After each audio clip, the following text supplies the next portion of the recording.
Friends, இன்றைக்கி சூப்பராக ஒரு கேக் ரெசிபி தான் பார்க்க போகிறோம். ஓரியோ பிஸ்கெட் வச்சு எப்படி செய்யறதுன்னு பார்ப்போமா? ரொம்பவே சிம்பிள் தான். எப்படி செய்யறதுன்னு ஃபுல்லாக வீடியோ போய் பாருங்கள். பிடிச்சிருந்தா சப்ஸ்கிரைப் பண்ணிக்கோங்க.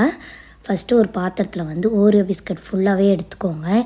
அதில் க்ரீம் தனியாக இது தனியாலாம் எடுக்க தேவையில்ல. நீங்கள் ஃபுல்லாக எடுத்ததுக்கப்புறமா ஒரு மிக்ஸி ஜாரில் இப்போ நான் எடுத்து வச்சுருக்க பிஸ்கெட் எல்லாத்தையுமே அதில் சேர்த்துக்கோங்க. உடச்சி போட்டுக்கோங்க. உடச்சி போட்டுட்டு கொஞ்சமாக ஃபஸ்ட்டு குறைன்னு அரைச்சிக்கோங்க. இங்கே பாருங்கள், இந்த மாதிரி இருக்கணும்.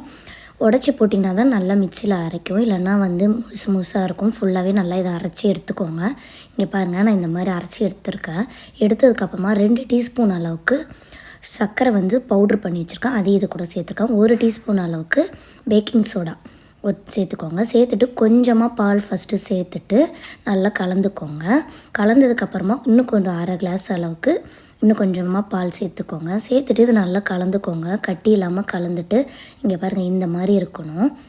இந்த பக்கம் வந்ததுக்கப்புறமா ஒரு பாத்திரத்தில் பார்ச்மெண்ட் பேப்பர் போட்டிருக்கேன். அதை போட்டதுக்கப்புறமா இப்போ நம்ம மிக்ஸ் பண்ணி வச்சுருக்கிறத இதில் கலந்துட்டு நல்லா டேப் பண்ணிக்கோங்க. டேப் பண்ணதுக்கப்புறமா இன்னொரு பாத்திரத்தில் நட்டி வச்சுருக்கேன். உப்பு கொட்டினதுக்கப்புறமா அதுக்கு மேலே ஒரு ஸ்டாண்டு மாதிரி ஏதாவது ஒன்று வச்சுக்கோங்க. வச்சுட்டு இப்போ நம்ம செஞ்சதை ரெடி பண்ணி வச்சதை மாவை இதை கூட வச்சுக்கோங்க. வச்சுட்டு ஒரு 10லேருந்து 20 நிமிஷம் ஃபஸ்ட்டு பேக் ஆகட்டும். பேக் ஆனதுக்கப்புறமா லைட்டாக கத்தியில் குத்தி பாருங்கள். வெந்துருச்சுன்னா மாவு ஒட்டாமல் வரும்.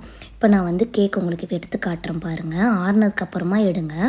அவ்வளோதான். இது ரொம்பவே சூப்பராக இருக்கும். இப்போ மேலே வேணும்னா டெக்கரேட் பண்ணுங்கள், இல்லைனா அப்படியே சாப்பிடவே டேஸ்ட்டாக தான் இருக்கும். இப்போ நான் என்ன பண்ண போகிறேன்னா டெக்கரேட் பண்ண போகிறேன். சாக்லேட் மெல்ட் பண்ணி வச்சுருக்கேன். பாலும் கொஞ்சமாக பட்டர் சேர்த்து மெல்ட் பண்ணி வச்சுருக்கேன். அது கூட சேர்த்துக்கோங்க. கேக் மேலே சேர்த்துட்டு டாப்பிங்ஸ் என்ன டாப்பிங் உங்களுக்கு பிடிக்குமோ அது மேலே அப்ளை பண்ணிக்கோங்க. அவ்வளோதான். ரொம்பவே சூப்பராக இருக்கும்.